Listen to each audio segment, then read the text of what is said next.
Vincent Vermeulen is director of the School of Butlers. Vincent, very good afternoon to you. Good afternoon, sir. Welcome to the programme, Vincent. Do you think that wearing a tie and jacket should still be the rule to enter a formal social event like Wimbledon, the men's final? Well, the thing is that an event like Wimbledon, who has been going on for over 150 years, it's a sort of a tradition, and people honour it by wearing a formal dress code. And actually, it's very easy to respect that dress code because the All England Club, they have even published some photos on what to wear and what not to wear. They do make it rather clear what is acceptable and what is not. Absolutely. They've written it down in their members' handbook a couple of years ago because it wasn't quite clear to everyone. So they've written down what you can wear, and for gentlemen, like you said, it's a jacket and a tie, and for the ladies, it's also, let's say, they're expected to dress to a similar standard. That's what's written in the members. I saw some of the ladies' final, and I saw the men's final yesterday. So it's a big event, Vincent. It's a major sporting event. These people get invited, and if you looked at the famous, the rich and the famous yesterday, they were all very smartly turned out. Even during the week, of course, they do look very, very elegant. Lewis Hamilton was reportedly offered a tie, but he declined to wear it. Well, the thing, of course, is with successful people that sometimes they have their own style.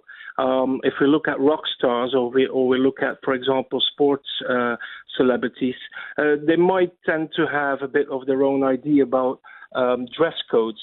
It's maybe a bit of an artistic thing, but of course we should respect the tradition of certain events like Wimbledon and Ascot and all sorts.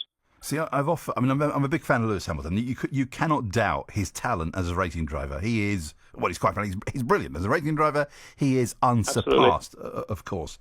But his dress sense has caused me some concern for the last couple of years, Vincent. I don't know where he gets his fashion sense from, but it isn't from Monte Carlo, that's for sure. Well, there's a lot of different styles in Monte Carlo. I've been there just last week. And I've seen some gentlemen going to the yacht club who are very smartly dressed. And then you have other gentlemen who are also maybe refused to come in because of their dress code. So it's a bit of a personal style. You have to, you have to put your own standard up there and follow what the rules are. What about some people who might suggest that some of these rules are a little outdated? You go to a certain restaurant, for example, and they won't let you in if you're not wearing a tie. They will offer you one. Are these things out of date now? Well, I wouldn't say they're out of date, obviously, because, we're in the business of training butlers and training people into etiquette. I think that values actually are timeless. If you know good manners and you know what the dress code is, you will never go wrong. You won't make a mistake in terms of social etiquette. On the other hand, if you dress down, you can get into trouble much easier, as we have seen. What is it you do at the School of Butlers? Because I've wanted to help Lewis Hamilton for some time. He needs someone, Vincent, to take him in hand and say, "Look, mate, you can afford it. Get a nice couple of suits made up." Well, yes, and London is the place to be. So what we do at the school is, first of all, we train butlers, but the other side, we also train individuals in terms of etiquette, social manners, and social dining etiquette. We've got CEOs coming to us saying, "Hey, listen, I want to do business in China. What do I need to know? How do I need to dress? And how do I need to behave myself?" These are really important things to do business, for example, in different countries. So that's what we do here. You know, without education, you can make something of yourself if you dress right, and if you have etiquette, if you are able to comport yourself in public. And recently Lewis Hamilton told a TV interview how he was sitting next to Her Majesty the Queen of England, and he started talking to her, and she said, "No, turn to the person on your left first." Even that he got wrong. Yeah, absolutely, because very specifically with British royalty, you never speak to them unless they speak to you. That's the first thing. And what you said before is absolutely right. With some social manners and the right etiquette, for example, in job hunting, you can increase your chances up to 200% if you know how to dress correctly, how to talk correctly.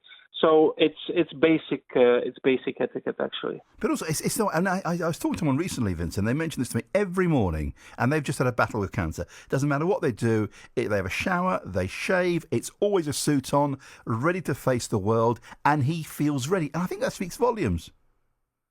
Excuse me? It speaks volumes. You are ready for the world when you're well dressed, well turned out with a suit or a dress. If you're a lady, if you look good, if you dress well, you are ready to face the world. Absolutely, and I mean, if you have some standards upon yourselves like grooming and dressing, you feel self-confident, and it's with that confidence that you achieve things. Okay. What does a butler earn these days? A butler in London, Vincent, in London, we've got a lot of very rich Russian people and a few sports stars with a lot of money but not much taste. How much would a butler earn helping those people? Well, starting butlers can earn anywhere around £40,000, and that will go up to 150,000 if they're managing multiple properties or maybe super yachts. £150,000? Yes, but don't get me wrong. That's a 24/7 job, and you're responsible for a lot of things. It's more a professional manager than a butler these days.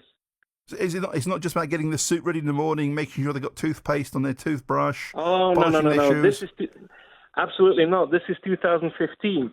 You can be in a house just by yourself as a butler, where you will be doing the butler duties. But these days, you can have a team up to 20, 25 people, which you will be managing, and those people will be cleaning the shoes. So it's very